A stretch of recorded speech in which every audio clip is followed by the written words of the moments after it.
Good evening and a warm, warm welcome to you all.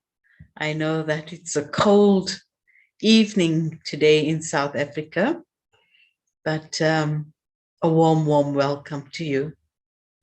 I think that we've been having a very powerful time in the country in the last 2 weeks in an incredible energy, and how apt today is the topic that we're going to be exploring, and it's about cooperation.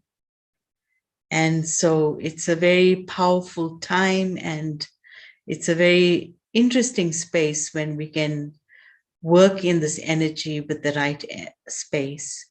And today it gives me great, great pleasure to introduce a very dear friend. I've had a very beautiful experience with my sister Helen.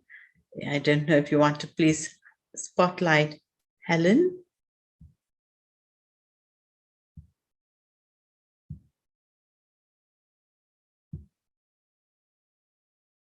Brother Nitya.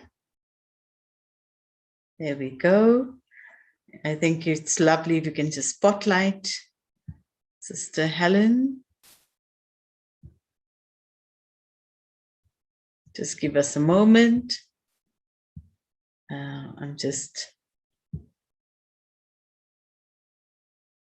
Are you on speaker view? Are you on the side?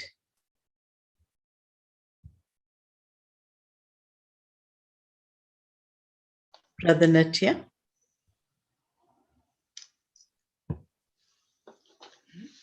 Just give us a moment. Helen? Can you all see our sister Helen, or am I only seeing her on the side?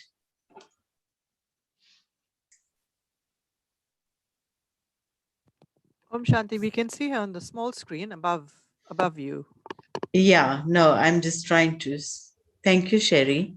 I'm just trying to get our sister Sorry, Helen. sister, I can't see her. Yes, I can't see her. Okay, just a moment. I'm just going to get our tech team to just sort that out. Just give us a moment. Brother Nitya. There we go. There we go. Wonderful. So I'd like to warmly introduce my sister Helen. Helen Sayers has been a very beautiful soul on this journey that I've been exposed to. And she's been an educator for over 30 years, but our journey began together when we first met on a very beautiful program called Living Values and Educational Program. And now the Living Values movement has really grown in that way, and Helen Sayers has contributed powerfully to that energy. But one of the things I think that really gives, for me, a real context of having Helen here tonight is her journey in Africa. Hi, Helen. And it's been a very, very powerful context in which she was exposed to many powerful cultures of Africa. And as a result of that, became one who researched very deeply on the whole aspect of Ubuntu. And there's a very beautiful manual that Helen has created on Ubuntu, which I find very, very useful and practical. And very often in the work that I do, it's become part of my manual, Helen. So it's been used beautifully. And I think it's so beautiful and actually synchronized that this evening we're talking about cooperation. Because I think that if you saw the backdrop of our journey in South Africa in the last 2 months, 2 weeks particularly, has been incredibly tensed as a result of the riots and the unrest that has happened. And yet we know that the energies that we can work with to bring about meaningful solutions come in a very different manner. So a warm, warm welcome to you, even though today our evening seems to be a cold evening in South Africa. And but I'm sure you come from the warm summer moments right now. And so, I hand over to you. And I'm sure as we go on later in the program, if there's anything you'd like to ask Helen, feel free. The Africa style is one of openness and sharing. And so let us just enjoy this Ubuntu energy together and explore the things that we would like to. Thanks, Helen. Welcome. Thank you very much, Dipti. And as you were talking, I was also remembering our spiritual journey together, where we connected and reconnected and connected together.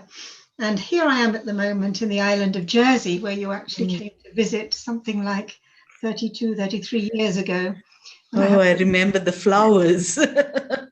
We were involved in a flower festival, and Dipti was there. I think you were holding the world up, weren't you, Dipti? Yes. Beautiful ribbons flowing from the base of the world with 12 values on them, and children surrounding her, each one representing a different country. And we marched all along the main avenue of Jersey in this wonderful flower festival. And the children were donating values to people, little values cards to people as we walked along. And it was such a unique thing that we did, which really touched souls. So I remember that very well. And yes, thank you for that introduction, Dipti. And of course, the context that we're in generally in the world, but of course, particularly at the moment in South Africa. And I've been following some of the news, and I know how challenging it must be for you all.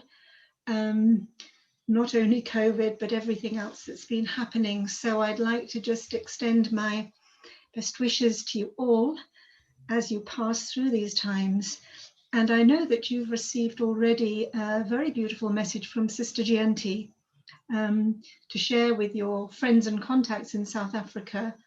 And I was touched by her words where she talked about the power of our energy, as you mentioned just now, Dipti, our vibrations, our energy, keeping that as high as possible, not being pulled down by it all, because only then can we have something to give. And this is surely the true cooperation that's needed in the world today. What more do we need to do than cooperate in creating a better world, a more peaceful world, a happy world? It may look impossible in some cases, but we do also know that we're passing through a time of great turbulence, a time of transformation where the end of it is nigh and sort of beckons us towards a new dawn. And I know practically all the scriptures and local traditional stories often talk about a time that was an El Dorado, a nirvana, a heaven, a paradise, and then the downfall into a very difficult, a very bad time, and then a return to that Eden, that golden age, the dawning of a new age. There are so many symbols and so many references to this time now throughout the different cultures and religions. And so this is what brings hope to me. Two things. One, that I feel that we're passing through the dark times and the golden dawn is ahead of us. And it's a time of great settlement and disturbance. But at the root of all of that is the great need for transformation on a personal level and community level. But also, I think, to look back a long way to the distant past, to the great civilizations. And I know in South Africa, I was reading recently, Michael Tellinger, who has done a lot of work on Ubuntu and actually runs an Ubuntu party. I think he's in the States at the moment. He's done a lot of work on setting up communities where people share and come together in cooperation to bring about a better world together. And he was talking about the great civilizations that existed in South Africa that have been almost forgotten. And I think he's researched a lot the San culture and other cultures and done some fantastic work which shows that far from having evolved from, lesser animals, that humanity has evolved from higher human beings. And if we can realize that we are all eternal souls and we once were those ancestors, those beautiful beings, then it's a matter of just returning back to where we once were. So I've been playing with this sort of analogy, and it's helped me a lot to steer through these very turbulent waters, which I think have probably affected every single one of us in the whole planet. And of course, the climate around us. I mean, you're shivering over there, and here I'm practically wilting. We're up in the 30s. It's 6 o'clock in the evening, and we've had a whole week of intensely hot weather. And we've been begging for hot weather for so long because it was wet and windy and cold for months on end. And now the heat has come and it's just over the top. And so these extremes are coming to us in many different ways. So how are we going to steer our way through it? And I think cooperation does hold some of the keys. And I was also thinking about my connection with South Africa in particular, because I used to live in Swaziland in the early 80s for 3 years. And that was the time, of course, when you in South Africa were really in the grips of the apartheid chapter of your wonderful country, the beloved country it's often known as. And for me, as a young teacher, I was sort of 25 when I arrived there, and it was just an amazing experience to be in Swaziland, which didn't have an apartheid system at all. I felt totally welcomed and respected and loved, and a sense of belonging, which was fantastic. This was the Ubuntu. I didn't even know the word when I came there, but I felt it, I experienced it during those 3 years in Swaziland. And my first visit to South Africa was with the Manzini Choir, and I was the assistant piano player. I think I just turned the pages, to be honest. And we had hired a minibus. There were about 20 black Swazis and myself and Marissa, who was a white South African who played the flute. And so we came across, we were on our way to Lesotho, and we passed through South Africa. And I was horrified.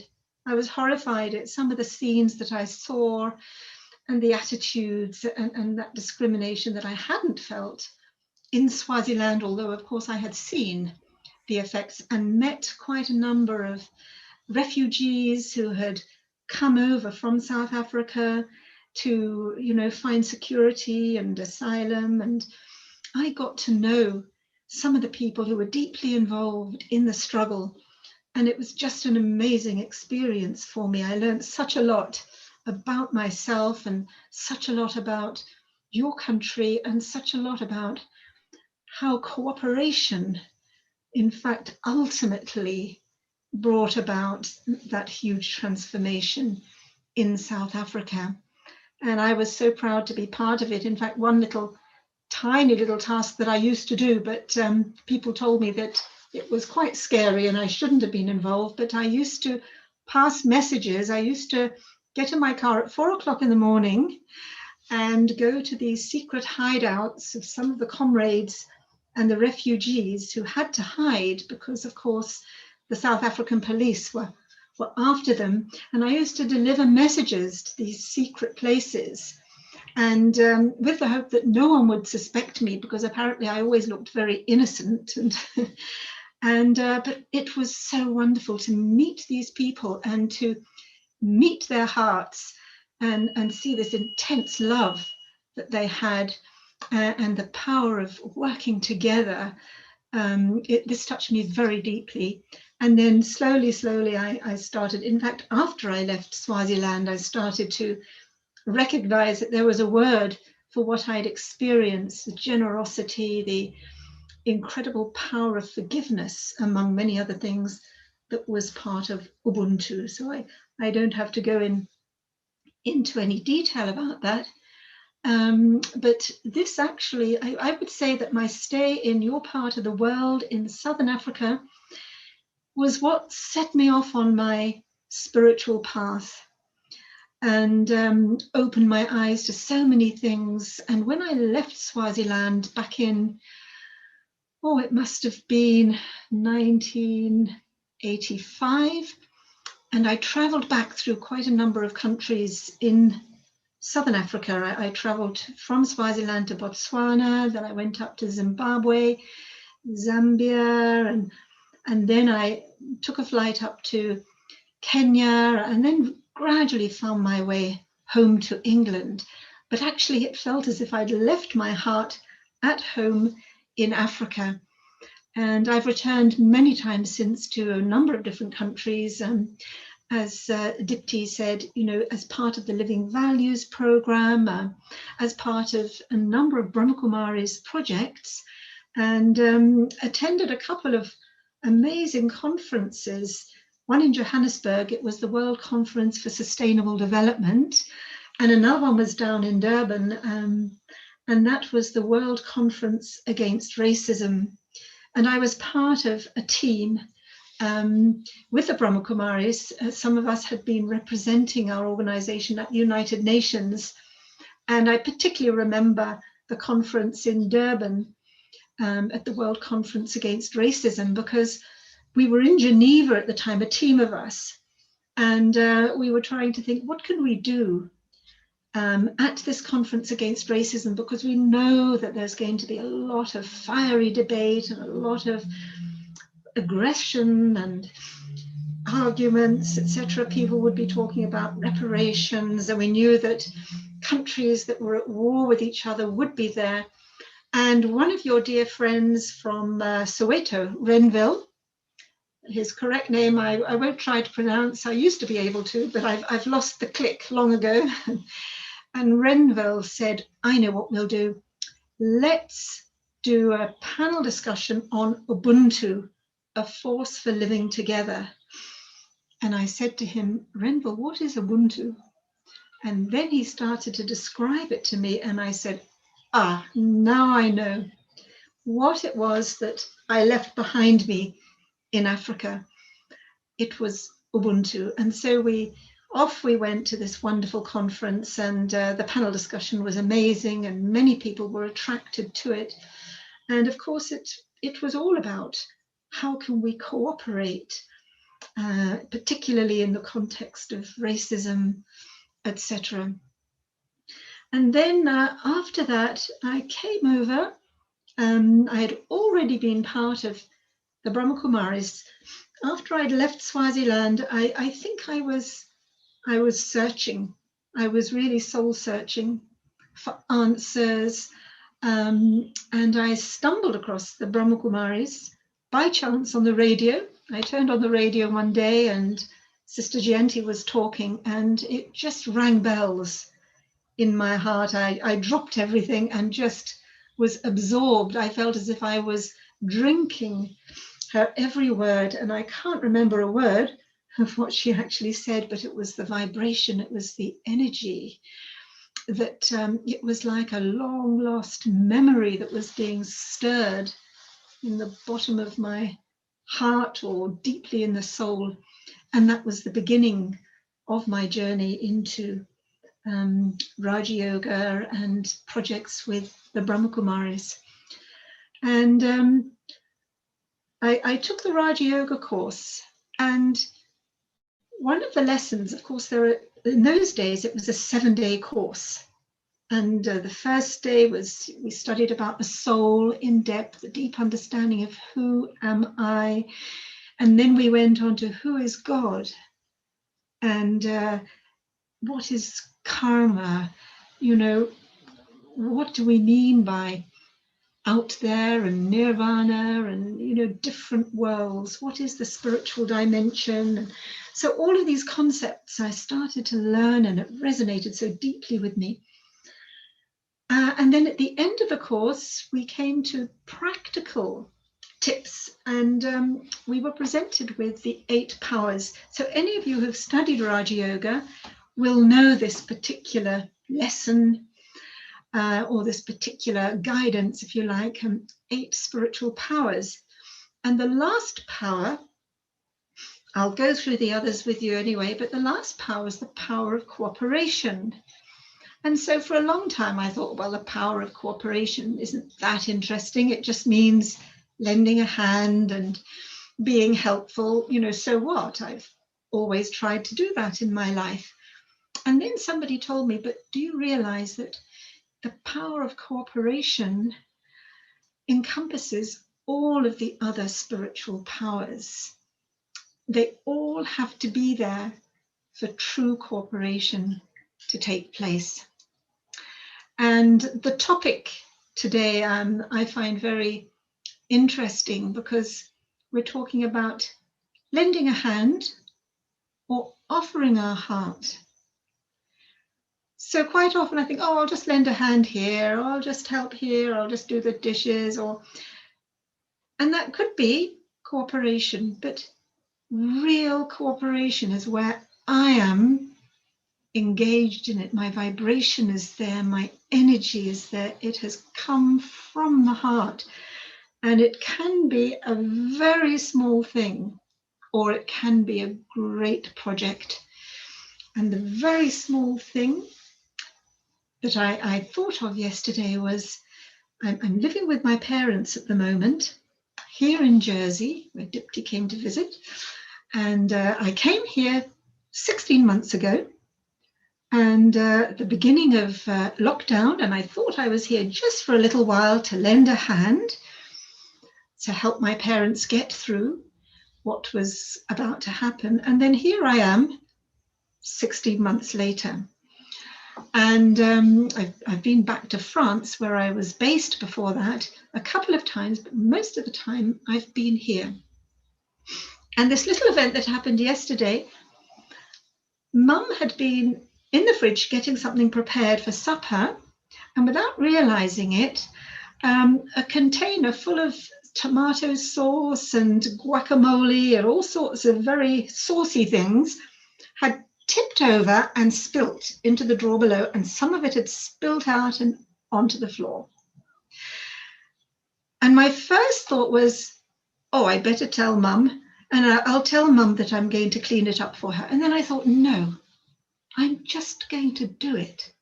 She doesn't have to know. I don't need to embarrass her in any way or make her feel that she's got to do it. I will just do it out of love. It was such a little thing, but I knew as I cleaned, as I swept it up and all the rest and put it all back nice and tidy, Mum didn't even know that it had dropped. She didn't know that I'd done anything, but I felt really uplifted by that simple little act of cooperation that was from my heart. I didn't want any recognition. Well, I'm probably getting a bit of recognition from you now, but it wasn't my intention at all. And just that little moment really taught me something that I need to hold dear to my heart. These little acts where it's the energy behind what we do rather than what we do. So back to those 8 powers and how they all connect.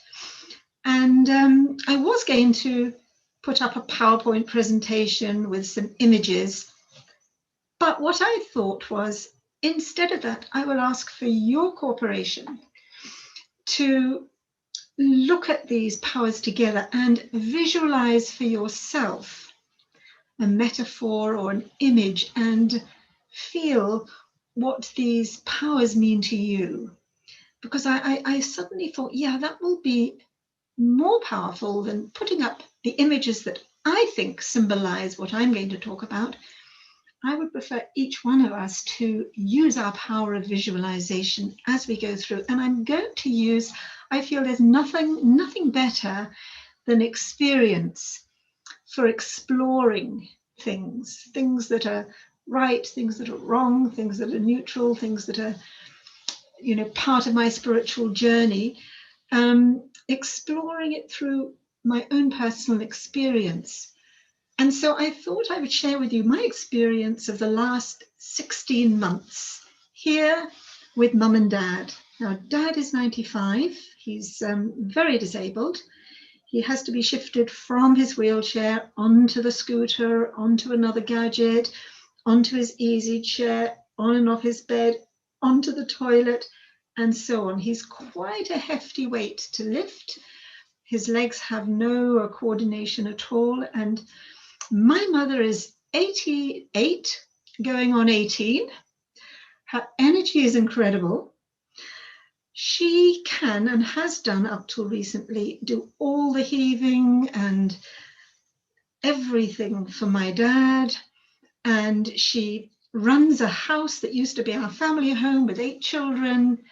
She manages a huge garden with an incredible creativity. It's a garden that has won many prizes, and it's a labor of love. She's just made something very, very beautiful out of it. And so she is a dynamic little bundle of energy, and she's just amazing. In fact, both of them are amazing. And in these 16 months, I've got to know and appreciate these souls. And so it's been a great privilege for me, with challenges, I must admit, quite strong challenges. And so the first power that I've had to use is the one that we often illustrate with the image of a tortoise that can just retreat into its shell. So I'd like you to just visualize that tortoise that, when things are getting tough outside and there's chaos there or stress, that tortoise just goes inside, pauses, gathers its strength, and then pops out and goes on its way. And so this power to withdraw, to go within, to count to 10, to just take that minute to recollect myself and center myself, and then do what has to be done. This has been so important for me, to be able to stand back in a situation that would otherwise make me react, so that I can respond in an appropriate way. And you know, on a physical level, I've been doing some gardening. Now, my mother is just the expert with flowers and trees and pruning and all of these things, and she knows exactly how to do it. And usually when I try to help it, I get it all wrong, and we don't manage to do it all that well. And so what I've done is I've taken up a vegetable garden. And so I'm growing runner beans and tomatoes, and lettuces and peas and courgettes, etc. So I'm part of the garden, but I'm not in direct competition. You could put it like that. I'm not in any way competing with my mother. I'm sort of doing my own thing, but together we're enhancing the garden in a way that we both feel valued, and we both feel comfortable, and we both feel great because we're doing something that gives us so much pleasure. And I think a lot of people in the world have taken up gardening, or just being in nature and appreciating the beauty, the awesome beauty of nature, and learning from it. And in particular, the cooperation that goes on between plants and animals. And I was watching the runner beans at one point. The little new shoots were getting covered in green fly. But as soon as those little pests were there, along came the ants, because the ants have an interaction with the green fly. And then just a few minutes later, along come the ladybirds to eat up all the bugs. And I thought, isn't this just incredible how they just all know intuitively where they come from, absolutely nowhere. The green fly know how to get to the flowers. The ants know how to crawl up. They know where those green fly are, and so on. It's all so beautifully orchestrated. And it's brought out in me a great love and connection with nature.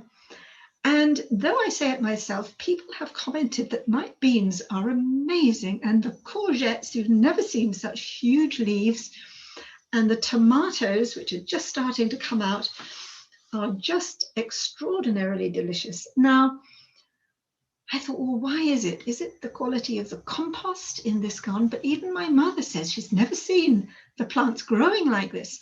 And so I just say, well, it's a combination of the weather and the compost from the garden. But I feel that it's yoga, it's connectedness, it's my appreciation, it's my giving back to nature and nature responding. Of course, with that is tending to everything carefully, but I wouldn't be able to tend to everything carefully in the way that I have if it wasn't from my heart. So again, it comes back to that difference between just lending a hand, planting the beans and just, cutting them when they're ready. But it's giving something from my heart. And it's been such a joy, and it's been a beautiful space. It's a side garden. I'm on my own there. I'm tending to the plants, and I feel connected to myself. I have lovely meditations. I feel close to God, and I feel regenerated. And then I can get on with the rest of the tasks of the day. And so that's the first power I wanted to mention, the power to stand back, to withdraw. And then the second power is the power to pack up. And it's symbolized by a suitcase. So I would like you to just imagine with me and visualize with me this spiritual power of being able to stop all those negative thoughts, just stand back from them and say, enough's enough, remove negative thoughts, keep my thoughts positive, stay centered. And this has been an incredible power that has sustained me in the last few months as well, because very easy to have so many negative thoughts about, why did mum say that? And why is dad behaving like that? Because we did have a lot of issues in my childhood. It wasn't an easy relationship, I have to admit, in my childhood. And sometimes those memories come back and the feelings come back. If I'm not careful, those feelings then go into attitudes, can spill out into words and actions. So this power to just quickly put a full stop when I feel those thoughts, those feelings, those reactions, and then quickly transform them, pack them up into the old suitcase, throw them away. This has really helped me such a lot. Otherwise, I don't think I could still be here. So that's the second power. I'm going through very, very quickly, just to give you an idea. I'm sure most of you who have done the Raja Yoga course are very familiar with this and probably a lot more experienced than I am, but it's just to set the picture. And then the third power that we study is the power to tolerate. And the image for this is a beautiful fruit tree with a little boy throwing sticks and stones to get the fruit down. And the fruit tree at this point has got two choices: either to hang on to its fruits and get battered and bruised, or to say, hang on now, who am I? I'm a fruit tree. What is my role? To give fruit. So the fruit tree then decides, okay, little boy, here you are. Take these fruits. They're for you. And so you've got a happy boy and a happy tree. You've got a win-win situation. And of course, when I think of South Africa, I often think of Nelson Mandela. He comes to mind so much. And I know this month has been a celebration of his life. And there's even a day, isn't there, dedicated, Mandela Day. And I think of what he tolerated, especially during those 27 years in prison, when he was so badly abused and insulted by his guards, the prison officers, etc. And how he managed to, when stones were being thrown at him, to give fruits, to give flowers to these people who eventually turned around to respect him and actually become friends with him. It was just an incredible story that I've heard many times about his power to tolerate. And so I've had to use this power a lot during the last 16 months, tolerating all sorts of situations, because normally I would be living on my own in my apartment in France, and my time is my own. I can do what I want when I want. If I want to be with people, I can. If I don't want to be with people, I can't. But here, I'm with my parents most of the day. I'm with their friends, and I'm fitting in with their lifestyle. Some of the things I'm not so fond of. I'm not so fond of seeing meat being cooked and smelling fish being fried. And so I open the window to let the fresh air in and carry on chopping my vegetables to the side. And there was just no point acting negative about that or objecting to any of that, because I am the guest in my parents' home. I respect their choices, and I respect that they're certainly not going to change because of my choices and my beliefs and my habits. And so it's been like a dance in the kitchen. Mum's doing her thing and I'm moving around her doing my thing, and together we get lunch prepared. I cook the vegetables, she cooks all the other things. I prepare my salad separately. We dance around each other. She's probably tolerating me as much as I'm tolerating her. And, you know, the result is a lovely prepared meal that we then eat together. And so that's tolerance, which is not so much having to put up with something, but really accepting, understanding, and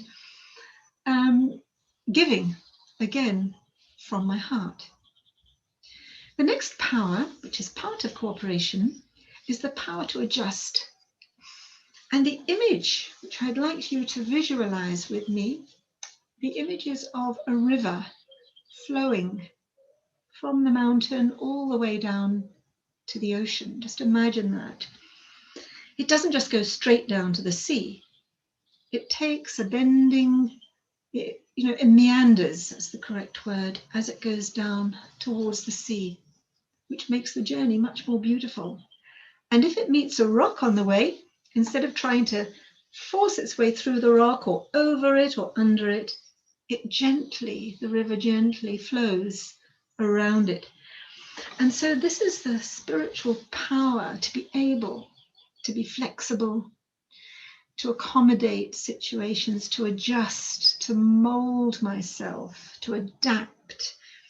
And this has been absolutely essential for me in these last 16 months. You know, sometimes I'm in situations that I really probably would rather not be in, but I'm here. And so let me just be the one who adjusts and adapts. But when I do it, oh, I've got to adjust, or I've got to put up with this. It's not a power, and there is nothing of benefit for me or for the others. But when my heart is in that river, when I'm flowing and going with the flow and not trying to control things, not trying to, even in my thoughts, think that the situation should be like this, she shouldn't have done that, and what's he doing and why? No, just go with the flow. It makes life so much easier and enables me to accept the other and just flow along with them, because their journey is also a great river. And then the next power, the image that I like for this power is the image of a jeweler holding in front of him a diamond. or at least a stone which at first he's not sure whether it's a bit of plastic or whether it's a real diamond, because nowadays they can create false diamonds that actually really look like diamonds, but they're bits of plastic. I wouldn't know the difference. I could be wearing a diamond necklace today and it might be made of plastic and none of you would know the difference. But this jeweler does, because he has a lens, a very special lens, where he can see the flaws, the tiny flaws in that diamond, and he knows that this is a true diamond and this is a fake. And so this power to be able to discern between true and false and good and bad and right from wrong is very key, and takes a lot of inner power. I think to have this, for this power to work, I need to be very deeply connected, because there are so many influences out there saying, this is what you should do, this is what you should be, this is what, you know, how life should, etc. And we're seeing this a lot these days. And so how can I keep to my truth? How can I really follow my spiritual path with all these influences coming from me, left, right, and center? How to know what really is right or wrong for me, and how to discern the diamond in others. And this comes back again to my mum and my dad. And, you know, there've been times when I thought, oh, mum, you know, why is she like this? And why does she? And getting a little bit irritated. And then just a few days ago, I was carrying a watering can far too heavy, and I stumbled a bit and I really hurt my hip so much that it's been really painful for the last few days. And in the end, I had to go to see an osteopath. It was so bad. My mother would just do anything for me. She, you know, I just see the beauty in that soul. All the motherly instincts pour out. She can't do enough for me. She doesn't want me to do any more than I absolutely have to. And she starts doing everything again. And I say, no, Mum, of course I can wash the dishes. You know, that's not going to put pressure on my hips. No, Helen, you must take a rest. And so my respect and my love for her, when I see the diamond in that soul, you know, her true potential, when she's just acting purely from the depth of who she is, which, as we all are, pure, peaceful souls. And even my dad, who can be crotchety, I mean, he's a doctor, a retired doctor. And so he's always interested in health issues.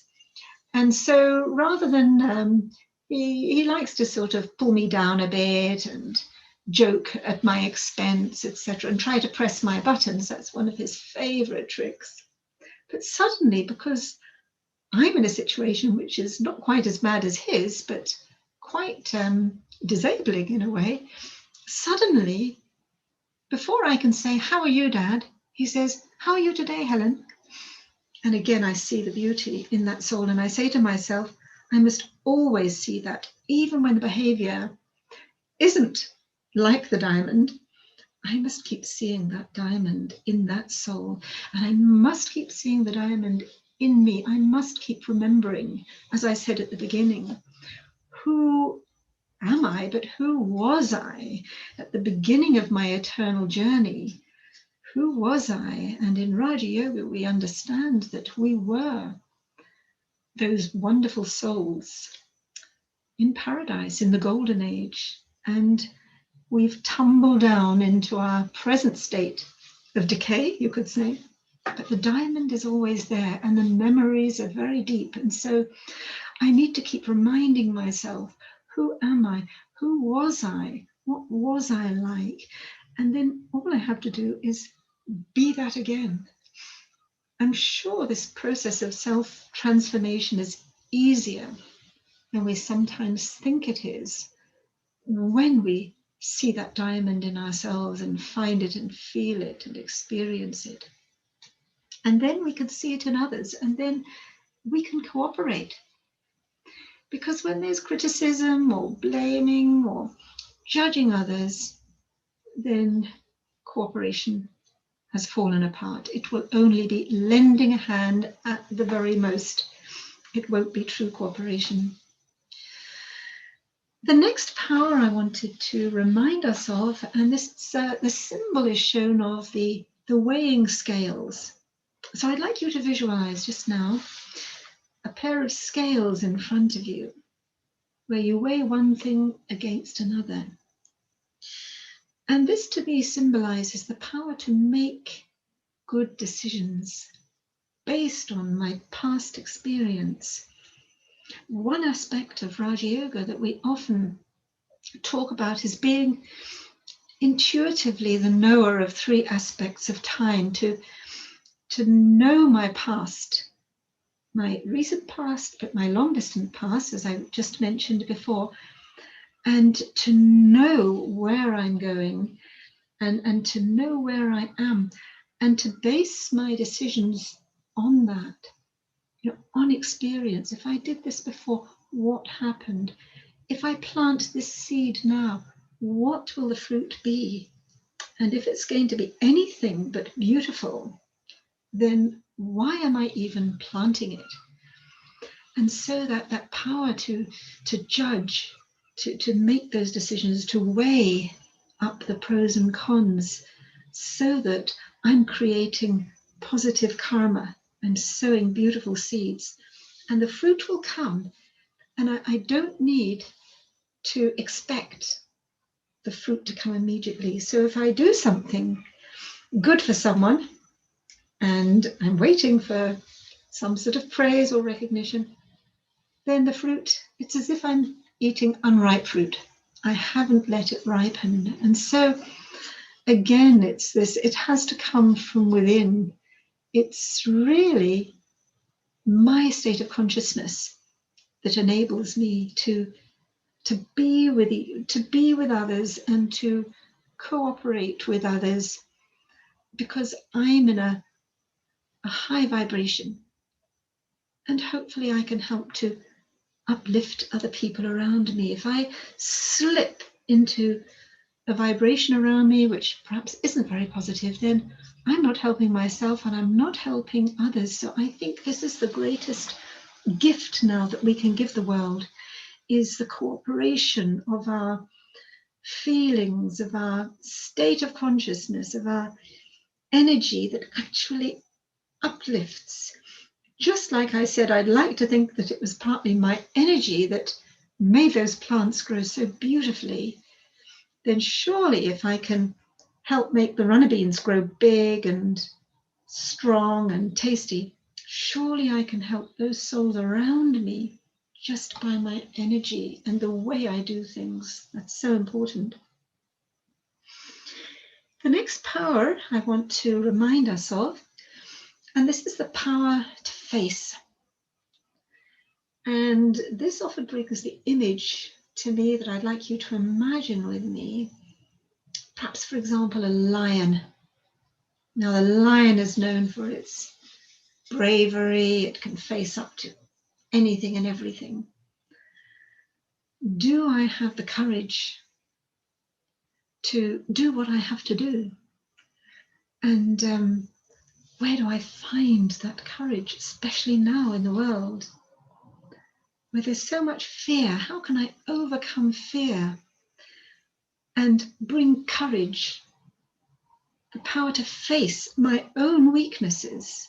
And again, in my situation with my parents, I'm seeing those weaknesses popping up every day, practically every hour. Little weaknesses, old weaknesses, new weaknesses. And I'm reminding myself now, as soon as those weaknesses come up, I must look in the mirror and say, now, just a minute, Helen, is that really you? Please try to change that. Please be your true self.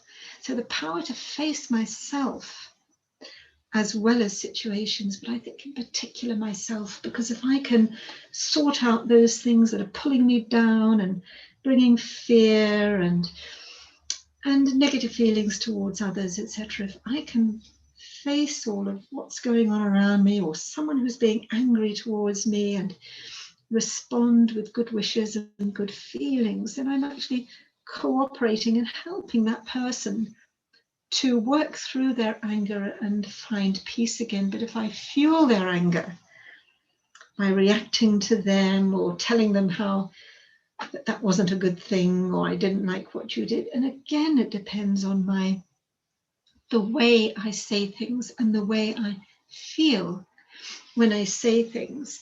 And I've also learnt more recently that there are even some tasks and some projects where perhaps I could lend a helping hand, but where I don't feel that I can really invest my heart into it for whatever reason. Something doesn't resonate with me.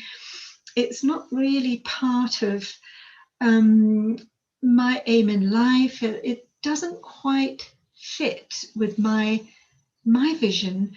Then there are sometimes times when it's actually more cooperative to just say, I'm so sorry, but for whatever reason, I have to leave this project, or I have to take on a different role, instead of just continuing to say, yes, yes, yes, yes, I'll do that, and my heart's not in it. So then I'm probably just lending a hand, and I'm not doing anything wrong or negative, but I'm not creating a beautiful energy in myself, and I'm certainly not really uplifting others around me. So again, it's the power to discern comes into this. What do I need to do? What do I want to do from my heart? What do I feel God is now calling me to do? Because this is such a special time, special in all sorts of ways and meanings. But isn't this really the time when I need to be cooperating with God to create a better world? What higher task and what task more necessary now? And I might think, well, what am I doing in this bigger task, just staying at home with mum and dad? And I have had those thoughts quite a number of times, that perhaps it's time just to say goodbye and get on with my adventures in life and go somewhere else. And then I sit with myself and I just say to myself, Helen, this is where you're meant to be. It may seem like just a incognito role, and you're not playing the sort of roles that you used to when you were in South Africa and playing that part in United Nations conferences, etc. Here I am at home with my parents, but I feel that this is just as much part of God's task, partly because, well, I'm helping these two individuals who are also helping all of their families. So whatever I do to help them can spread into the people who are they connected with, but also the tests that I'm going through and the depth of meditation that I need to be able to overcome the obstacles is helping me, is uplifting me and making me, I hope, more of a useful instrument than if I hadn't perhaps been in this situation. And so there are 7 powers I've talked about, and then finally the power to cooperate. And the image I love for this power is 2 or 3 ants walking along carrying a log, a big stick, above their heads, and they're all marching in the same direction. So just imagine you're with them, these little ants, and you're marching along, you're holding up this huge weight. But it's easy because the ants are smiling and they're going in the same direction, and they've got a task that is bigger than themselves. That's why they're holding it up rather than dragging it along. So I think this is a wonderful image. If I really want to cooperate, I need to orientate myself so that I'm going in the same direction. It might take some time. And we also have a way of looking at things and a way of dealing with interactions, which is known as being the master and being the child. Sometimes I can put forward my suggestion, But then if it's accepted, great, we go together with that. But if it's not accepted, for whatever reason, the group decides no, then instead of sulking or dropping out, then I need to be the child and accept what's being, what the group decision is, and go along with it. And even if it wasn't what I would have done, then somehow or other, I find out later that, aha, that wouldn't have been the best thing. What I'm doing now is exactly where I needed to be.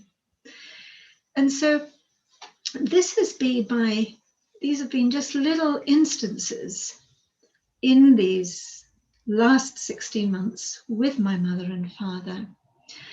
And what I suggest that we might like to do together now is to perhaps just reflect, because I've been talking all this time. I haven't given you much of a chance, in fact, to reflect yourselves. Why don't we just have a couple of minutes to just reflect on this power of cooperation, perhaps reflect on a situation that you're in, or reflect on how you feel you can cooperate in this current situation, and whether it's in a small way or whether it's in a global way, what can I do which is probably equally valuable to anyone else's role? Because if it's acceptable to the Lord, to God, then it's part of his task. And so let's just sit for a few moments, connect with ourselves, connect with God, the Supreme Soul. So I see myself now not as an ant or a lion or any of those images, or a gardener, but just as this silent soul, or this diamond, if you like, full of qualities, full of capacities, full of the powers that are needed for this great task. Let me just get in tune with that, feel it, and let it gently radiate outwards. So shall we do that just for maybe a minute in silence? Perhaps we don't even need music, perhaps just in silence.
Okay, thank you very much. So I wonder if any of you would like to add anything or ask a question, which I hope I can answer, or put out a thought or two. Shall we have some open discussion now? I would love to hear some of your thoughts, some of your experiences. Please feel free to share. It's been a wonderful, wonderful evening. And it's amazing, Helen, how you've cooperated. Some of them in this group tonight would have recognized that we have created this week as the week of the 8 powers. Can you believe this?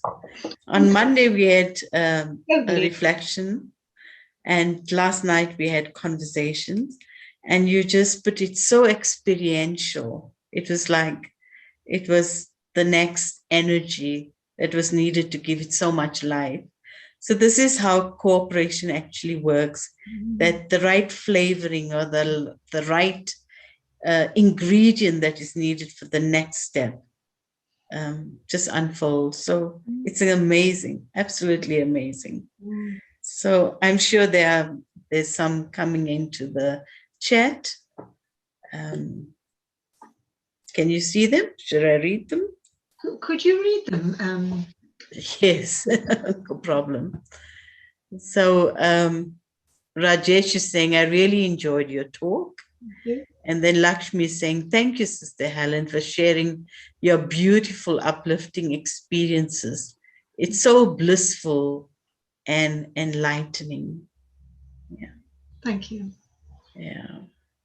So feel free, please do feel free to ask questions. Yeah. Yes, if I would like to say is that I'm experiencing the same with my garden. It's a garden of love in comparison to my neighbor's garden.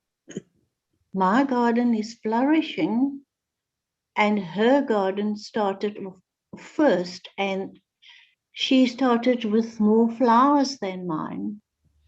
I couldn't understand. I thought, is it because there's so much love and coming from myself, my heart, that the colors are so deep and it's just growing in comparison? And these were my questions. And this is what you're saying tonight, Helen. Thank you so much. Thank you for that. Yes. Yeah, these were my thoughts. Yeah, they were my own thoughts. I didn't speak of it, but they were my own thoughts. Yeah. Thank you. Thank you. And I think so in some of our centers, people are engaging in yogic farming, where they're actually deliberately spending time in meditation next to the plants, or even putting some of the seeds in their meditation room before they even sow them. And the results have been incredible. So I think you and I, and possibly many others, have been engaging in that without realizing. So Carol is saying, you've known Carol. Carol is our wonderful sister from Cape Town. Yes. And yes. So Carol is saying a fascinating, lively, sincere and real talk. Thank you for using personal experiences to make it real. Yeah. Thank you, Carol. I remember our times we spent together I think it was about 4 years ago. It was really wonderful. I even wondered at that time, I'll tell you a secret, at that time, I'd come back from Oman. I was 9 years in Oman, and I wasn't quite sure where my next base was going to be, whether it was going to be in Europe. And I had so many sort of feelings that perhaps it would be South Africa, and I had some invitations too, I must admit. In the end, it was my decision to move back to Europe to be closer to my parents. It wasn't to be living with them. And that pulled me back to Europe. But Africa and South Africa are still in my heart. And that was lovely, Carol. I can remember some of the visits that we took together and are sharing. So thank you. So I have a question for you, Helen. Okay, please do ask. Somebody was saying. It's Carol here, sister. Hi, Carol. I'm just saying hello and thank you. Remember, I took you to the Nelson Mandela Center and we got parked in Cape Town. So Ubuntu book. Yes. And we got parked in, and then you used the 8 powers. You gave me a lesson there on how to cooperate. The power to withdraw while we were parked in, because I was saying, what must I say when the man comes out? And I've used this parking space. And I'm so happy you did this talk tonight, because I think you're an expert in this. Hope I see you again. Thank you. Yes, thank you, Carol. I mean, I must admit, the 8 powers is just my favorite thing. I use it in Living Values. I use it as a teacher's toolkit, and it's the 8 powers. And in all sorts of workshops that I've done with, different organizations and youth and women, etc., I nearly always try to bring the 8 powers in because they are so universal. I learned them from Raja Yoga, but to me, they don't belong to any particular path. They are just powers that come from God and are for the whole of the human family. So it's always been something that I feel I can share in times when I can't directly talk about Raja Yoga or meditation or Brahma Kumaris. And it's always appreciated. And each time I go through it, I learn something new for myself. So it's not totally altruistic. There's always something in it for me. Thank you. So that's Ubuntu. I have a last question to ask you, Helen. Yes. I know that time is running on, and this would be my last question.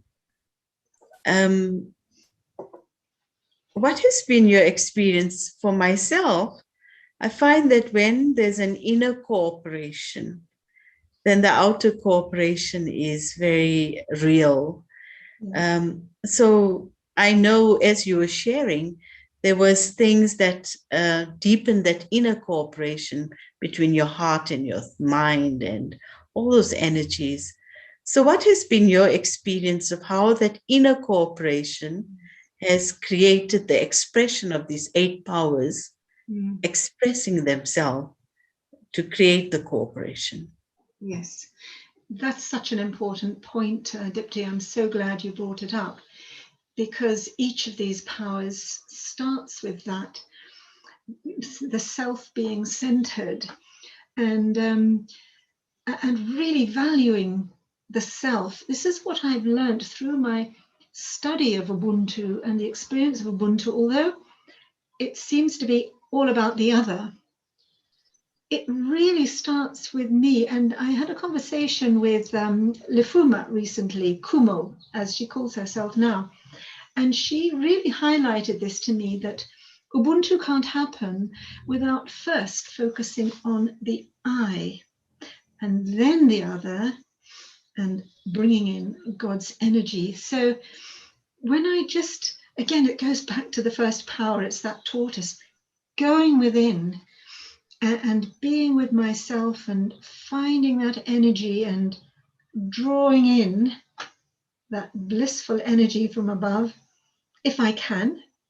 But even if I don't feel that I've managed to connect with God, if I've at least imagined and managed to connect with my inner virtues and my inner strengths, then everything else flows from that. And it all comes back to, who am I? I'm a soul. I can get so into my role. I'm the daughter of my parents, for one thing, No, that's a role I'm playing at the moment, but I'm an eternal soul. This is a chapter of my journey. They are my physical parents, but actually they are eternal souls as well. They're on their journeys, and we happen to have met in this lifetime for all sorts of reasons. And I'm so grateful to them that they brought me into the soul, into this particular chapter. But of course, we're all going to go in our separate ways. So I really need to keep focusing on the fact that I am this soul, this pure energy. And I think you're so right, Dipti. It has to come from there. Otherwise, it can be theoretical, or it can just go into action, but the energy isn't there. And I feel that real cooperation, which is offering from the heart, can only come when I'm really in touch with myself and I'm feeling good. Otherwise, it's just lending a hand. I keep coming back to that. So thank you for reminding me of that. And I know I can feel the difference. It's just so different when I do the same task with that connectedness and I do another task just methodically or mechanically. The difference is incredible, and the result is beautiful too. I suddenly see the person next to me smiling, or suddenly they say something which is really beautiful, and I think, I wonder if my energy helped them to feel uplifted. I hope so, and I believe that we all. Thank you, Helen. So it's been a wonderful evening, and I'm not sure if you courageous, warm people for the evening would maybe like to open your camera and wave at Helen so she can see the faces of Africa. Wow. Do feel free if you'd like to, and say hello to Helen. And so she feels that also she's meeting us. There we go. They are all coming on slowly. Fantastic. Can you see them, Helen, on your gallery view? Yes, yeah. I've just seen Carol and Kumari, Shada, Michael. Wonderful. I'm seeing faces. Gail's there, and Rajesh, and people that I've met and shared my journey with. It's so lovely to be with you all. And, you know, thank you for taking time to be here. And it's just been such a pleasure for me. And I've enjoyed it very much. Thank you. And thank you, Dipti. Lovely. Thank you. Yeah. Thank you all for joining us this evening. And may you continue to feel this energy of cooperation. I think this is the energy that we need to emit very powerfully right now into our land and into our world. So have a powerful evening together, and good night. And thank you, Helen. You've brought back so many beautiful memories in our journey together. Yes. Thank you. Thank you very much. Good night, everyone. Good night.